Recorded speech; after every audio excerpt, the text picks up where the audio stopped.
Hello and welcome. I'm Debbie, And I'm Jenny. and we welcome you back to talk about project management with us. Today, we're going to talk about what are 3 things you can do to minimize the risk of your project being canceled. So it's super painful when your project gets canceled. We know we have been Yes. through it many times.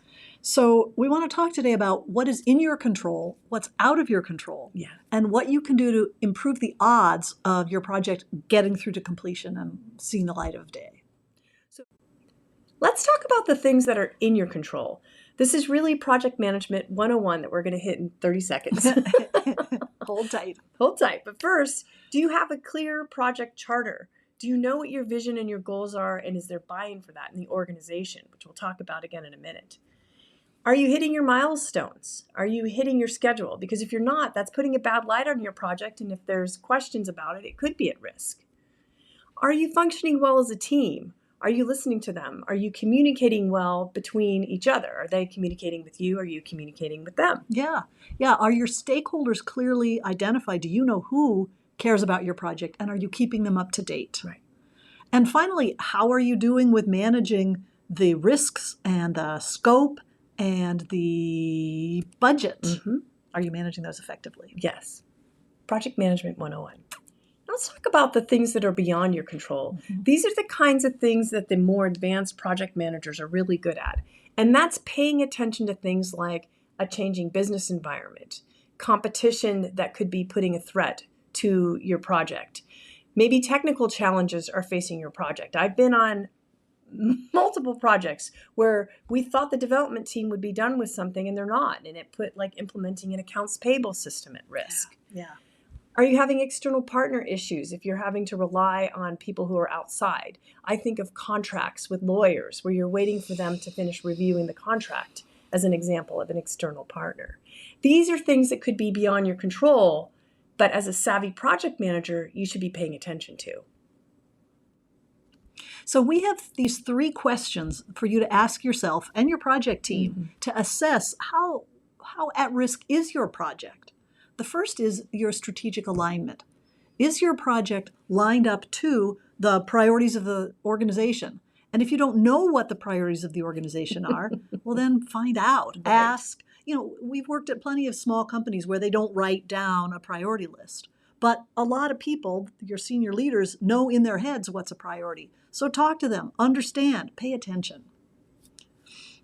And then, of course, I don't want to forget this part. You want to remind people at every opportunity, without being a pest, why your project is aligned with the strategic priorities, what you're doing that is contributing to what the organization is driving toward. That's right. The second question is around resource commitment. What level of commitment do you have for the resources for the project? Yeah. Do you have buy-in and commitment for the people who are on your team or the people who have to do the work? If you don't, then that is definitely going to put your project at risk. The second thing is, if it is something you suspect is a problem because somebody's not coming through, they're telling you that they have other work their manager's asking them to do, then if you have to, you have got to escalate that. Go speak to them, maybe to their managers without throwing them under the bus, as we Right. say here. Or go talk to your sponsor for your project and ask for their help.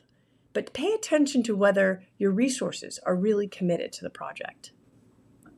And the third question is, what do your stakeholders think about your project? Right. Not just up front when you start, because all your stakeholders are gung-ho and excited when the project launches.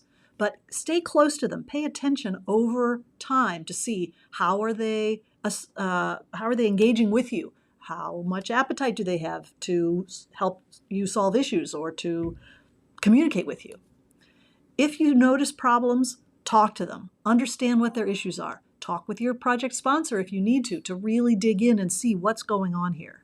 That's going to help you really understand, is your project at risk because the stakeholders just don't care anymore. So we asked 3 questions. We thought about strategic alignment, we thought about your resource commitments, and we thought about your stakeholder buy-in. But what if you sense or you can see that your project is probably not going to make it on that all-important priorities list that could be in somebody's head or written down?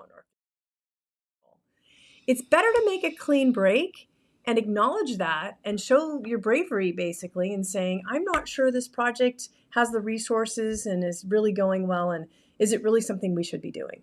Yeah. Thanks for joining us. We hope you got something out of it today. And don't forget to follow us. And we really would love for you to join our newsletter. You'll get information direct into your mailbox. Take care.